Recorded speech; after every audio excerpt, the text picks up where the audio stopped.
algo bien importante, voy a quitar esto de aquí.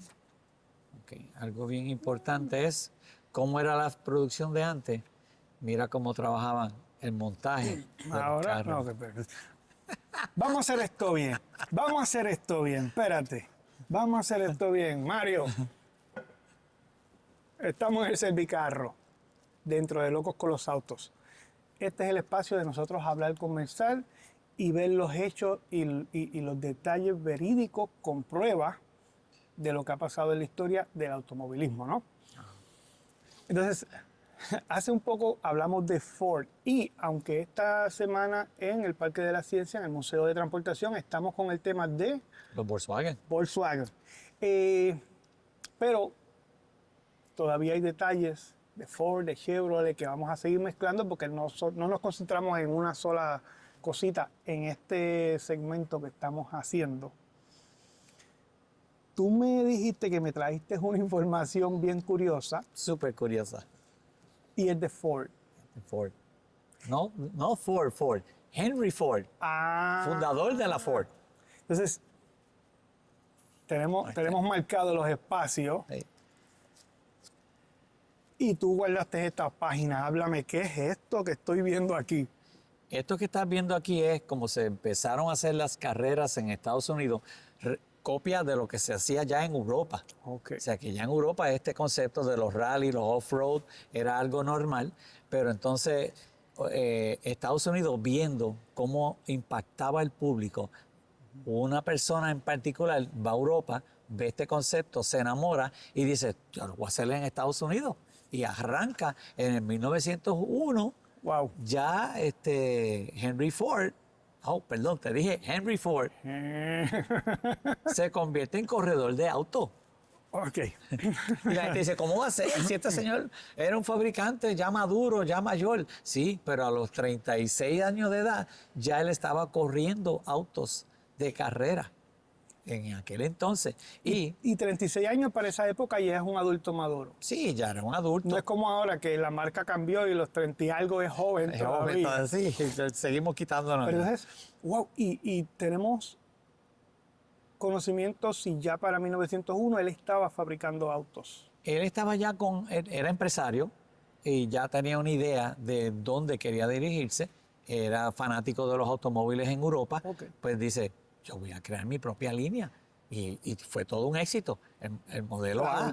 Exacto. El modelo A, eso fue una sensación en Estados Unidos. Vamos a empezar a brincar temas, Mario. Esto es lo que nos va a tener aquí para adelante y para atrás. Ok, Henry Ford, antes de fabricar carros Ford, existía, pero era refrigeradores sí, y era esa era su línea. Él va a Europa, le gustan los carros, ve las carreras, entonces él se metió de corredor. De corredor. 1901. Y aquí lo tenemos. Que esta es la prueba. Este es Henry Ford. Wow. Y su mecánico, para hacer los ajustes, porque en los circuitos se corría con el mecánico a bordo, porque el carro si te dejaba a pie o empezaba a fallar, el mecánico lo corregía. Wow. Ahí mismito. El gran problema de estos autos 4 cilindros era que precisamente eran motores derechos, eran bien livianos, motor era un motor sólido, tenía un caballaje bonito, bueno, claro. Para la época. Para esa época, a 7 millas corriendo, pues imagínate eso. No había cinturones, no había ajuste, las gomas eran una cosa simple. ¿Eran macizas en ese año, en ese tiempo, o eran ya un tubo de aire? Eran tubo de aire. Tubo de aire. Tubo de aire, sí. Y esta foto lo que nos representa, el mecánico va en una plataforma al lado del carro, no dentro del carro. Y el que está manejándolo, ese es Henry Ford. Eran carros de un solo asiento, todo en el centro. Estos de carrera sí, era un solo asiento. Un solo asiento central, como Fórmula 1, que es todo en una misma línea. Un evento para los 1935 empezaron a hacer un asiento más cómodo, más bajito y no a la par con el chofer, sino más atrás. Y entonces ahí era la comunicación de cómo él iba manejándolo y el mecánico diciéndole, pues saca el cloche, mete el cambio, dale gasolina, sube el pedal. Y el mecánico era el coach, era el navegante ahí y iba dando las instrucciones. ¿Qué es lo que es hoy en día el director en las carreras? Pero inalámbrico. Y está en la pista con cámaras. Tiene cámaras en el carro y está viendo el circuito. En el carro. Pero aquí iba el director y mecánico en el carro. Wow. Era una función muy importante. Y por eso empezaron a hacerle unos asientitos para que estuvieran cómodos. Pero las primeras carreras eran así, Wow. en un borde, fíjate que no está ni amarrado. Simplemente está agarrándose ahí con una mano Sí. y con la otra. Y una ajustando. plataforma como un estribo. Sí, míralo Sentadito un aquí. estribo, ahí está con sus Me pies. imagino sus Terminaba herramientas, aguantado. herramientas en un La bolsito al velocidad lado. no era un gran riesgo, pero... Se caían, a veces se caía el piloto y tenía que parar, entonces el hombre coger para montarse. Hubo gente que fueron atropelladas, mecánicos, en las pistas, sí. Pero claro, a esa velocidad pues no Pues, era algo impactante, sí. pero hubo accidentes. Sí. Entonces ahí empezaron a modificarle en las pistas el segundo asiento. Y el segundo asiento pues iba más atrás, parecido, y vamos a tener fotos por ahí, que vas a ver, donde se va a ver el segundo asiento que viene para el la mecánico. modificación. Déjame...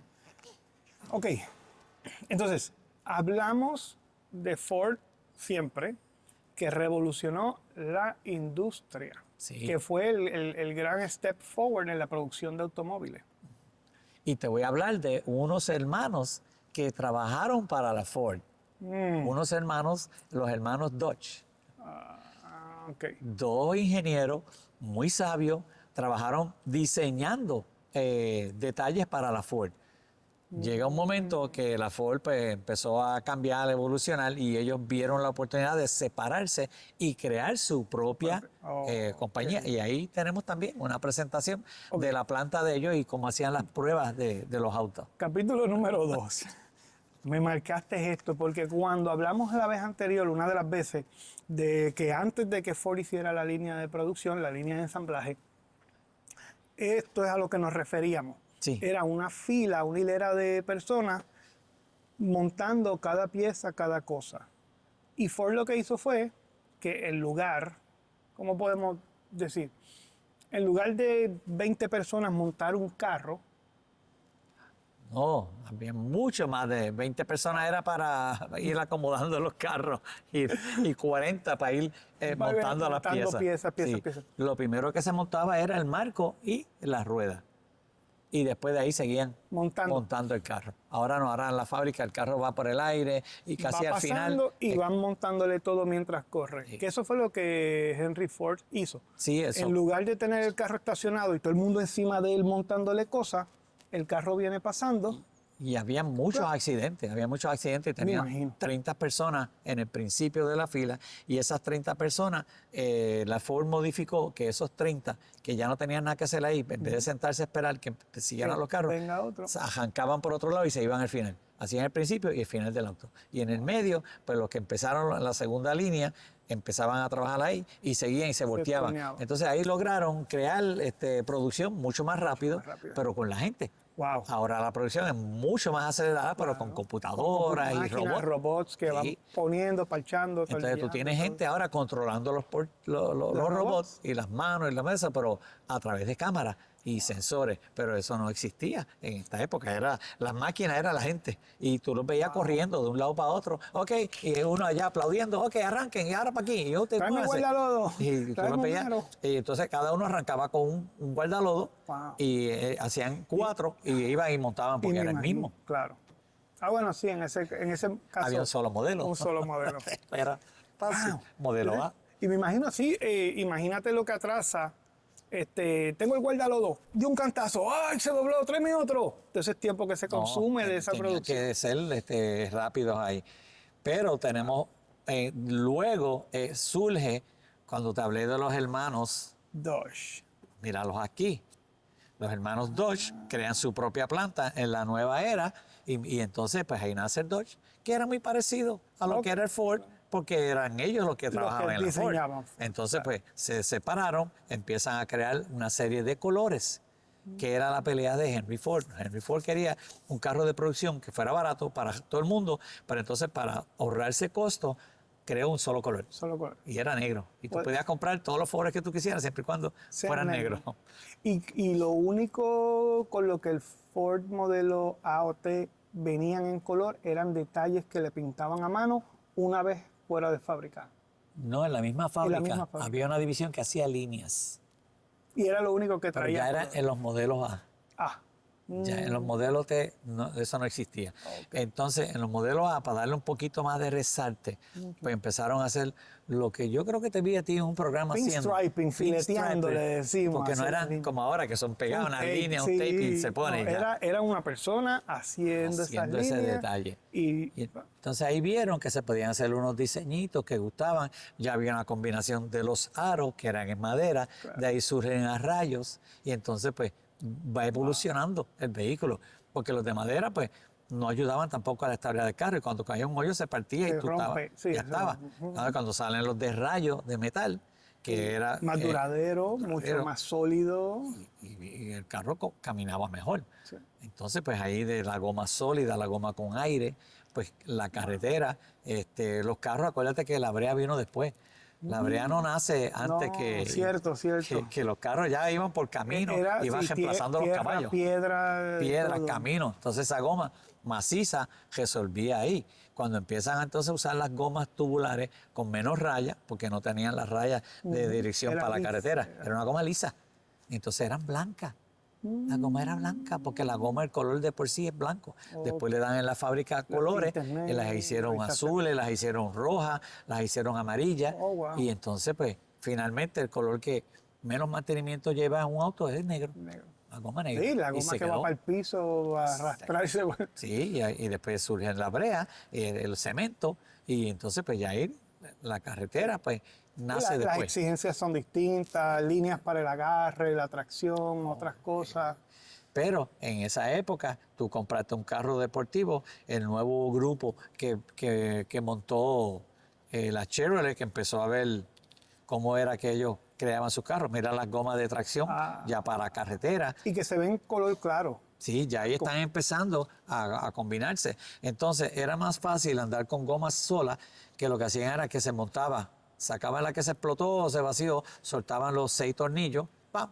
Le metían con unos martillitos, despegaban, Para meterle en el aro. sacaban la goma. Ahí mismito tú a cambiar la goma de un carro, tú tenías que saber. O sea, esto no era un trabajo de mujer, esto siempre era un trabajo de hombre y que estuviera sólido, Sí. fuerte. Para entonces despegar la goma, si está caliente tienes que esperar.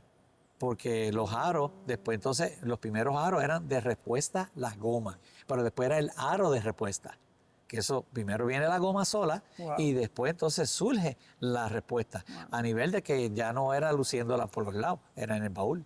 Que esta situación es la que nos genera la oportunidad de generar empleo en gente que cambia goma, estaciones. Los talleres.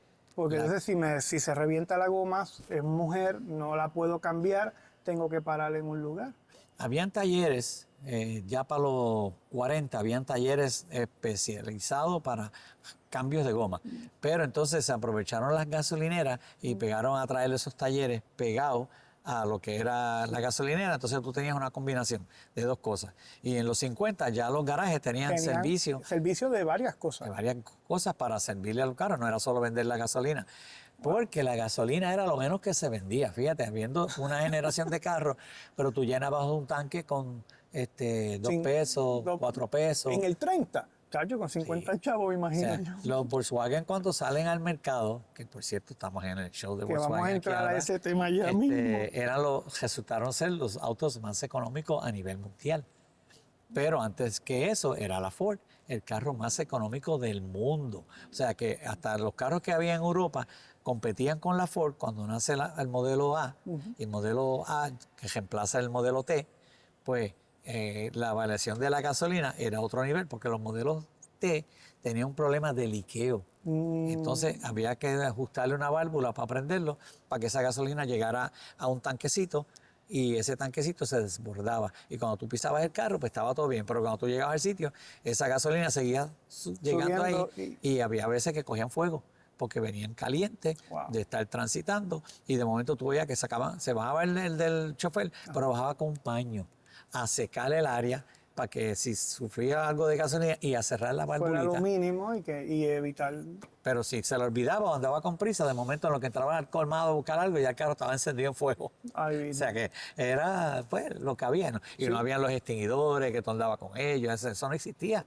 Entonces la gente decía, ¿y qué pasó? Y a veces eran novatos que caían en esa situación. Tú mencionas que la gente caía por inexperiencia y se le incendiaba el carro. Y a mí no se me encendió el carro, pero cuando compré el último carro que compré, no me dice nadie que es transmisión CVT. Y fui víctima de eso, de no saber que hay que cambiar el aceite de la transmisión a cierto tiempo. Sí. Tuve que cambiar la transmisión. Sí, Entonces, pero en esta época se daba eso mismo. Pues bueno, las transmisiones no eran problemáticas no transmisión, en esta época. pero se te prende el carro en fuego porque Sí. no sabías que tenías Sí. que cerrar la valvulita y atender ese caso. Fíjate, las transmisiones en esta época eran manuales, y entonces era una cosita así pequeñita, larga, finita, montada en un set de cajas de bola, donde se sincronizaba los primeros 3 cambios, porque ese era lo máximo, lo máximo que venía un carro de esos, y no daban que hacer. El problema era la carburación. La carburación era la programación que iba a venir de un tanquecito debajo del asiento, por cierto, un sitio muy peligroso. Muy malo. Y algunos al frente del cristal, en un housing que había ahí, hubo épocas así. Hablaron una vez que el Ford siguió haciendo errores con el Ford Pinto, porque el tanque estaba en una ubicación mala, Demasiado cerca del bumper y cualquier cantazo. pero la General Motors tenía otro peor, que era detrás del espaldar del asiento. Pero Era una pick-up. y las pick-up Chevrolet tienen el tanque detrás del asiento. Entonces, eso. si la persona fuma, hay un error o pasa algo, un No, escape, en un gases. escape, los escapes se metían para dentro de los carros y en inviernos era el peligro mayor para estos vehículos en tránsito, porque tú estás con los cristales arriba, no eran vehículos que venían con aire acondicionado. Te que- intoxica. y de momento, pues, Wow. el carro cogía fuego y explotaban. O sea, hubo una serie de accidentes y por eso pues las regulaciones empiezan cambiando. a ajustarse, los cinturones que lo tiró Volvo al Volvo, mercado. sí, y que es mira, una gran obra de caridad de Volvo no haber patentizado y adueñarse de Total de eso. Porque imagínate, serían multimillonarios, billonarios si estuvieran cobrando regalías por cada carro que tiene que tener cinturón. pero fueron sabios Dejaron la porque patente abierta. vieron que era algo necesario. Y es un issue de seguridad. Y muy importante. Y ellos han hecho muchos cambios. Fíjate que ellos, hablamos del Tucker, que cuando tenía 3 focos, y la gente decía, ¿por qué un carro con 3 focos? Bueno, la idea de Tucker era que cuando tú cogías la curva hacia la derecha o hacia la izquierda, el foco del centro se movía, giraba, y entonces te daba una mejor poco más visión de visión. al que iba manejando el vehículo, porque los Tucker eran largos, era un carro grande. Y entonces te daba una mejor visión. Pero la Volvo que vino e hizo, años después, creó un sistema de focos donde si viene alguien con la luz larga, él te cambia las tuyas, baja un o si poco. tiene la necesidad, lo crea automático. Claro. Mucha gente se cree que eso fue un invento de la General Motors. No, la General Motors lo que hizo fue que copió el sensor en el dash, que mayormente lo traían los carros de lujo, Buick, Cadillac, después los Mobile, donde el cambio de luz se lo activaba un sensor que estaba encima del dash, que era un ojo electrónico que buscaba la luz al frente, y cuando la luz era mínima, cuando le daba, automáticamente lo ajustaba. Y la gente estaba maravillada de noche. Wow, mira, claro, venían con unos sendos focos, Claro. 4 focos al frente que se activen a la vez. Habían carros que las baterías no aguantaban, y entonces tenían que, porque eran 6 voltios. Y entonces las baterías, hubo adapte de 2 baterías, y de ahí es que entonces nace la batería de 12 voltios, porque veían que necesitamos más necesitaba poder, más corriente, especialmente de noche. Cuando tú prendías las luces, era lo más que jalaba en los Tú carros. mencionas a Tucker, mira, lo visionario de ese foco que giraba, que hoy en día en carros modernos se vende como un feature. Sí, sí. Y sí. lo tenemos. Y existe. Entonces, en y es aquel de buena. momento fue un súper, no, esto no sirve, y lo tacharon y se fue a la quiebra. Fue un lujo, era un lujo en aquel entonces. Pero hoy en y día es un feature que la gente busca y que le gusta. Sí, Pues entonces los focos, ahora los 2 focos giran junto con el carro para poder darte visión hacia el área que baja un poco. No es que se vuelve loco de lado a lado, no, es pero un ajuste. gira un poco sí. porque entonces tienes mejor visión cuando vas a doblar a la derecha. Es Es como increíble. los focos LEDs. Los focos LEDs, eso ha sido una maravilla para el enfoque del carro, porque entonces lo que hace es que te da un mejor alumbrado, mucha más claridad frente al vehículo.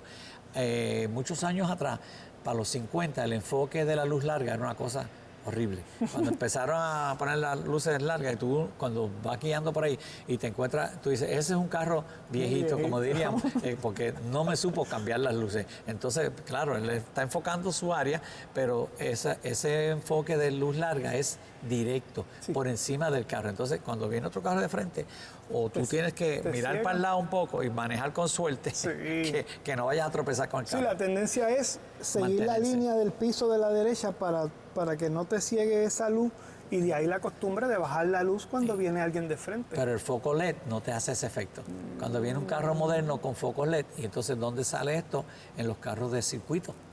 Los focos LED ayudaron grandemente porque se programaban para la carretera, para los 5 o 7 pies al frente del carro.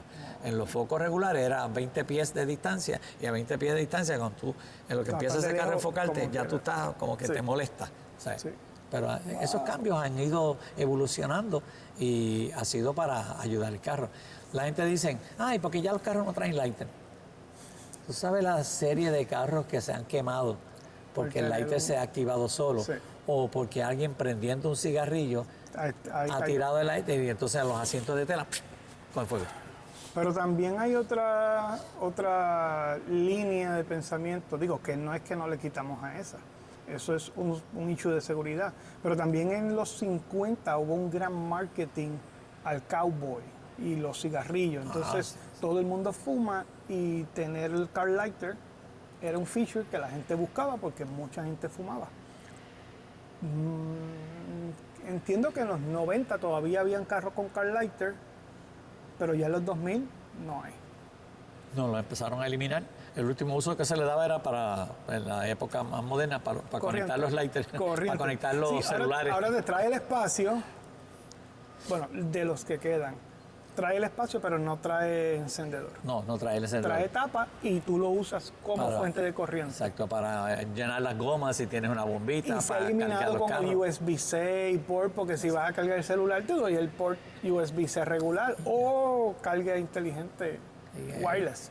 Ha ido evolucionando. Los carros, la verdad, que siguen mejorando. Estamos viendo actualmente unas motoras de sensores que se levantan y corren una distancia pero claro, el efecto de inteligencia artificial los ponen como que cogen de verdad. Exacto. Eso está en una etapa experimental. Ok. Igual que los carros que vuelan. Sí, también Suecia. he visto el tipo único drones, sitio, sacan sí. aletas, hélices y vuelan y Los todo, ponen a pero volar. Pero claro, eso no es para el público, hay otras regulaciones en las que tenemos que entrar, ser piloto, líneas de vuelo, zonas de vuelo, otras cosas. Pues yo vuelo el dron cuando grabo y entonces es un lío ya el dron pequeñito, imagínate un carro. Entonces, yo digo que la ingeniería y las cosas de los carros, por ejemplo, hay muy poco nuevo. ¿Qué cosas crees tú? Y vamos a seguir hablando porque veo otras páginas marcaditas por aquí. Yo siempre he visto los Benvisor. Hubo una época en los 90 y pico, 2000 que se pegaron, pero eso es un invento en los carros, un feature que viene. Míralo aquí. Mira, 1900, estamos viendo aquí ahora, 1929. 29, y este tiene el Benvisor, la visera al frente. Después se hicieron bien grandotas. La General Motors se lució con los Bel Air, que le ponía una que, en los que lados. tú no veías, si mirabas así por encima, tú no veías quién iba guiándolo, porque le cogía Súper grande. 4 pulgadas hacia el frente del carro. Wow. Esto es algo modificado, bien bonito, pero esto era más, la visera era, precisamente porque estos carros ninguno venían con aire acondicionado. Entonces, el concepto era darle protección del sol al cristal, porque los cristales tampoco eran lo mejor que venía en el mercado, y el sol o el exceso de luz rebotaba en el cristal y entonces dañaba la visión para el que iba manejando. Claro.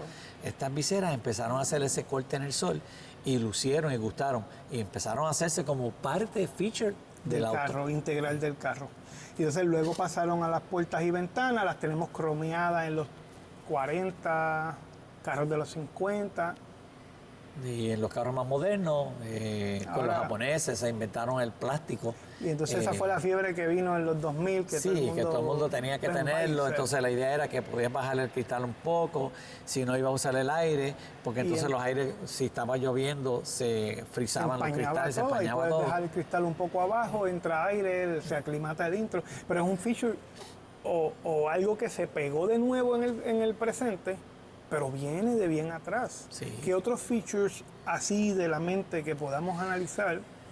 Mira, Que es bien clásico y hoy en día la nueva generación lo ve como la última Coca-Cola del desierto. bueno, hay uno que se descartó por total y fue algo que lució tanto, lo inventaron en la Mercury Ok. y es la goma Continental.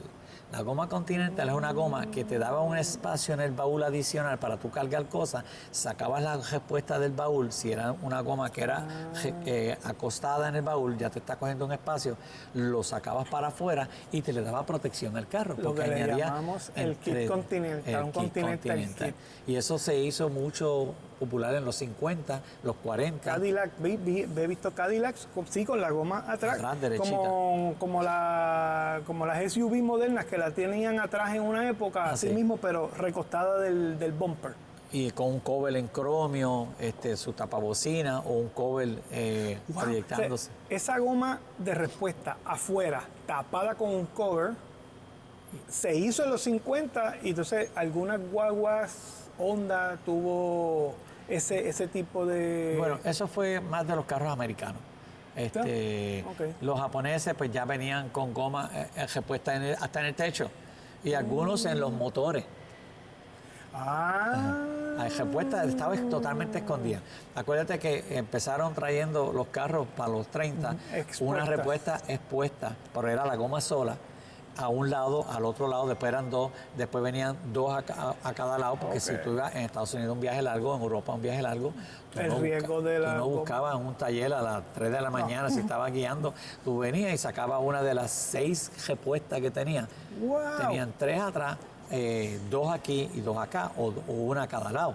O sea, tú andabas equipado con goma, que era lo que te podía dar problema en la carretera. Sí. Entonces tú tenías que enterarte y el distribuidor en el dealer te daba unas clases de cómo era que tú ibas a coordinar con eso, porque esto venía con unos amarres especiales y venían con unos tornillos, con unas bases para que ajustarlo, porque en la carretera el amarre solo no daba.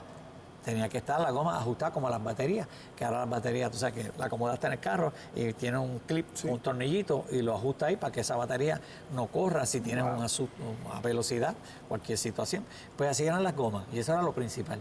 Entonces venía el candungo de gasolina extra porque los carros empezaron a indicarte, los indicadores de gasolina empiezan a surgir ya en los 1935.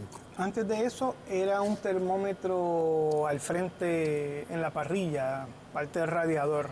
Bueno, había carros que tenían el tanque de gasolina fuera del cristal y habían carros que tenían una cinta cuando metían el tapón y ahí medían. Y ahí tú sabías, y todo esto, tú venías a hacer cálculos. Esa es la cantidad de gasolina en el tanque. En el tanque, y ahí tú sabías, pues ya tengo que echarle gasolina porque ya está en lo último. Tú sacabas la cadenita y la cadenita, si estaba mojada, sabías la tú sabías la cantidad que te quedaba. Wow. O sea, era una programación, pero lo hacía el dueño del carro. Mucha gente se quedaban a pie porque no hacían caso. Sí. Yo creo que llego, ¿no? Y sí, no tenías cómo medir hasta que llegó marcador de gasolina dentro del carro. Los mismos Volkswagen, que estamos aquí. Vas a ver Volkswagen aquí de 1957 que no tienen de dónde marcar la gasolina. Wow. Entonces, pues ya es cuando tú empiezas a ver que es algo necesario, se convierte en un feature bien importante y te lo cobraban en la venta del auto. Ay, Dios mío. Porque cuando empieza a surgir esto, pues la gente, eso no me hace falta. No, pues no te lo cobramos, no te lo instalamos. Estamos hablando de gasolina, por eso yo me confundí y pensé en el termómetro que estos carros modelo A y T tenían, pero al frente, en el radiador, para ver temperatura. Pues eso es ya otro feature adicional, que muchos carros pues sufrían de calentadura. Entonces, pues cuando tú veías que el dibujo que tenía frente, algunos eran una paloma, un halcón, había uno con un perrito, sí. Entonces eran en cromio y tú los veías que empezaba a moverse, a vibrar, era que en cualquier momento la presión del aire ya no había agua y quería soltarlo. Entonces había que parar y cogerlo con un paño bien grande, soltarlo y tú andabas como en tanque de agua y tú tenías que esperar que enfriara para entonces poder echarle el agua. O sea que tú tenías que pararte a Eso hacer es antes de ejercicio. tener el termómetro. Antes. Ahí mucho entonces antes. dijeron termómetro para poder verlo desde el chofer, que lo pueda ver si se está calentando por reloj. Y luego, igual que la gasolina, pasó a ser un marcador El adentro. coolant se empieza a usar en los aviones primero y vieron que para los aviones funcionaba y a alguien se le ocurrió, mira, vamos a probar con los autos. En el 1951, por primera vez, el fabricante pues entonces empezó a echarle coolant a los autos en unas mezclas y entonces en el invierno era cuando más motores se trancaban porque era tanto el frío. Entonces hay dos tipos de coolant en Europa y en Estados Unidos. Uno que se usa, en Puerto Rico usamos uno todo el año por el clima, pero en Europa y en Estados Unidos no. Eso es otro tema. Eso es otro tema. Y bueno, Tú tienes que cambiarlo. Y eso lleva unas medidas especiales, lo están haciendo más fácil para el público porque ya te lo venden en un envase. por cual. Entonces tú lo que haces es que sueltas el grifo abajo del rallador, bota lo que tenga y le echas lo nuevo de acuerdo al tiempo que lo vayas a usar. claro. Es como el auto convertible, es el menos que tú vas a ver en el invierno en la calle. Claro. Porque como es una tela, es una lona El frío dentro. o plástico, entonces la temperatura del cambio de temperatura va a entrar al vehículo, te va a pasmar los cristales y llega al cuerpo y tú vas a llegar, mira, un tapón. Temblando, muchachos. Yo guiar en invierno, lo pienso mucho, llegué a hacer en Detroit, llegué a trabajar en la General Motors y cuando venía el invierno era mejor que nos vinieran a buscar los que trabajamos en la planta porque tú veías las montañitas de nieve y tú decías, creo que el carro mío es ese, creo, pero era una montañita de nieve y habían varias en el parque. Sacudir, limpiar. Entonces había que meterle las gomas de cadena en la o las goma, gomas que se cambian en sean el invierno para tracción. eso. Y a veces te cogía de sorpresa porque tú te acostabas a dormir, estaba haciendo frío y cuando te despertabas por la mañana estaba todo cubierto de nieve. Y tú decías, ay, tengo que ir a trabajar y este frío. Pero son cosas que han ido evolucionando. Ahora pues el problema que estamos viendo con los carros eléctricos. Si está muy caliente, es un problema. Y si está muy frío y hay nieve, es otro problema. O sea que tiene sus altas y sus bajas. Pues. Lo que atrasaba la producción en los autos, los fabricantes, era precisamente el montaje y certificar los autos que estaban aceptables ya para la venta. Entonces, en el parking de las fábricas, crearon un simulador de condiciones de carretera. Y aquí vas a ver una montañita rusa donde prueban los carros. Si el carro que se fabricó tenía algún problema con las cadenas que movían las gomas, no podía subir esta cuesta, no se podía vender. No va a venderse. No se podía vender, porque entonces había un mecanismo, o la cadena estaba muy estirada o era muy corta. Si era muy corta, se partía arrancando. Sí. Porque hacía fuerza de más. Y si era muy larga la distancia, pues entonces patinaba. Los dientes no agarraba y se soltaba también. Entonces crearon esta cuestita. Ahí lo puedes ver. Nuestro propio parque de diversiones para probar carros. Entonces, ahí no terminaba. Después entonces iban a probar en un camino que lo preparaban, rompían el cemento que se había hecho y lo ponían en forma de tierra para ver entonces cómo el carro podía tener su soporte. Probamos montaña, cemento, tierra, distintas áreas. Y ahí, estos eran los caminos que ellos iban preparando. Ahí entonces que de la goma lisa se fabrica entonces la goma que viene con tracción. Y la goma con tracción, una de las personas que le sacó un gran beneficio fue Firestone y Goodyear, porque fueron los número uno para producción de los autos, porque ya las gomas venían de Europa, que eran las lisas y eran las de colores. Y entonces, pues, Estados Unidos empezó a usar ese tipo de goma, pero cuando vio que las condiciones en la nieve, tú veías en el invierno más carretones y caballos que carros en la calle. Porque los caballos eran manejables y el carretón, pues, era sólido la goma. Y venían unos marcos de 28 pulgadas y eran macizas. Cuando el mercado del carro viene a ver que no tiene tracción alguna en el clima de invierno, pues entonces ahí empezaron a buscar quienes podían ayudarlo. Surge la Firestone y la Goodyear, que ya eran competidores, y ellos representaban.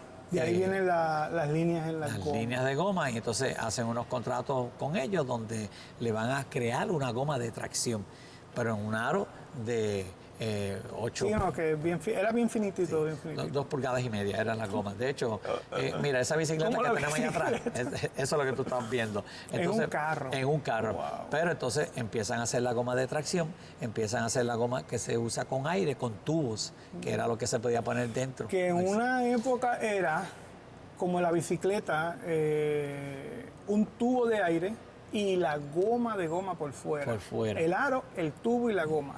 Sí, porque la goma que se hace de tracción, pues entonces ya era muy diferente a lo que era una goma maciza. La goma maciza, pues era lisa. Mario, cada vez que hablamos, esto no tiene fin, mi gente, esto no va a tener fin. Porque, mira, la evolución del auto es una cosa. El ser humano empezó caminando, los animales, el caballo, luego carretas jaladas por caballo y luego entonces a ponerle motor. Tenemos la bicicleta que forma parte de esa experimentación, el motor eléctrico que fue primero que el de gasolina. Sí. Y entonces, cada vez que hablamos me sigue trayendo todas estas incógnitas. Y la goma es más o menos el mismo proceso. Sí. Sí. La goma tiene una parte muy importante en los autos. Al día de hoy, las gomas son bien importantes, aún para los carros exóticos, deportivos y los carros del futuro. La goma juega un papel bien importante, porque las condiciones de la carretera... Y la evolución de la goma, de la rueda, empezando como los muñequitos, el picapiedra con la piedra redonda que descubre que da vuelta. Pero es que cuando empiezan las carretas son solamente madera. En madera. Una goma gigante, una rueda no había goma madera. en las carretas. O sea, digo para goma, la época de los vaqueros, vamos a déjame corregir, rueda, una rueda de madera. De madera. Luego viene a ponérsele un poco de caucho o para proteger un poco la madera. Exacto, que era para proteger la madera. Vieron que la goma, que era La un rueda. wrap, bueno, era una goma que le ponían alrededor. A la rueda de madera Eran en unas las cintas, carretas. eran unas cintas. Exacto. Y las primeras fueron experimental en tela. Y fueron todo un éxito hasta que caía el invierno o si tenían que atravesar un río. Porque los caballos jalaban las carretas y entonces en camino pues eran más cómodos y ya empezaron a notar que hacía hasta menos ruido y que caminaba mejor. Pero no tenían idea de que una llanta con aire iba a ser otra cosa. Entonces, después de las carretas, cuando entran los automóviles, pues entonces tenemos también unas etapas. La goma maciza. La goma maciza. Luego vino el tubo, entre el aro, el tubo con la goma por fuera. ¿Estoy correcto? Sí, pero antes de eso hubo un lapso donde Studebaker creó un aro de metal y lo experimentaron en las carreteras y servía mientras no hubiese nieve. Cuando hubiese nieve, pues entonces ya eran unos patines. Entonces lo descartaron en el mercado. Entonces, la goma de tubo por dentro tiene un pequeño beneficio que cambias el tubo y la goma te dura un poco más o te resuelve un tiempo adicional. Sí. No como hoy en día que la goma y el aro sellan y ya no tienes tubo. Es solo aire dentro de eso. Bueno, ha tenido un efecto que te venden ya vehículos sin respuesta. La gente dice, voy a comprar una Mini Cooper. Y cuando chequeas el baúl y tú le preguntas, mire, ¿la respuesta? No hace falta. Un carro deportivo dice, ¿la respuesta? No hace falta. Tú sabes, porque las gomas vienen combinadas. Muchos carros, las gomas de atrás son más grandes. Sí. El aro es un poquito más ancho. Entonces, tú no puedes combinar depende del modelo, sí, de cruzar las gomas para frente y para atrás. No. Wow. Entonces, pues eso... Un pensamiento loco. Un pensamiento loco. ¿Era conveniente el tubo dentro de la goma? Bueno, lo que pasa es que cuando empiezan a hacer las gomas de divisiones, de tracción, pues entonces esa goma necesitaba algo para poder abrirla un poco. Porque acuérdate que cuando era la goma lisa, pues entonces, y era maciza, pues se fabricaba la goma y nada más y no cogía ningún otro espacio. Y era una goma dura que rebotaba y en las bicicletas, como pueden ver ahí, eso era sólido. Pero en los vehículos, cuando vieron que eso se volvió parte de lo que era la tracción y el movimiento dentro del mismo, dijeron, pues espérate, esto hay que hacer un tubo adentro para que esa goma entonces pueda expandir hacia afuera y tiene un mejor movimiento. Pero, por ejemplo, aquí está el pensamiento loco. En esa época, tú podías andar con 2 tubos de repuesto que ocupan menos espacio que la goma y si se explotaba el tubo, ¿podías cambiar el tubo y seguir usando esa goma hasta reemplazarla? ¿O estoy muy en otro pensamiento? Mira, aquí estás viendo un vehículo que no tiene respuesta, pero esa es de goma maciza. Ok. Y esta es de goma inflable con su rodaje. Entonces ya aquí Ok. habían inventado que el aro completo era más factible tenerlo en el vehículo. Se te vaciaba una goma, se te dañaba. Cambias el área completa. Cambias el aro con todo, completo. Y entonces era en el centro, nada más. O sea que era mucho más fácil. Sí. Entonces, pues ya ahí la función es otra, completamente de satisfacción para el dueño del carro. sí, Acuérdate poder. que estos carros no tenían power steering, no tenían track and pinion. Ese otro. La suspensión era otra cosa. La suspensión lo que la va a definir precisamente es la calidad de la goma. Y la goma es la que empieza a desarrollar lo que es la suspensión en los vehículos. Claro. Después empezaron a hacer el rack and pinion, los platos, el muellaje. Las bandas, que hoy en día tenemos tubos. Las bandas era algo Cuando eso ya en las llegó. carretas y era para peso. Entonces el cantazo era sólido en la carretera. Y tú veías estos carros en circuito que eran de banda y si cogían el hoyo muy fuerte, terminaban en los bleachers y se llevaban enredado un montón de gente, porque no había una suspensión apropiada. Después nacen las barras de tracción, las barras estabilizadoras, los puntos de eje donde mantiene el carro en una curva a velocidad. Y ahí pues las carreras de auto se desarrollan en Estados Unidos, pero más con buscar la definición del vehículo próximo para el público.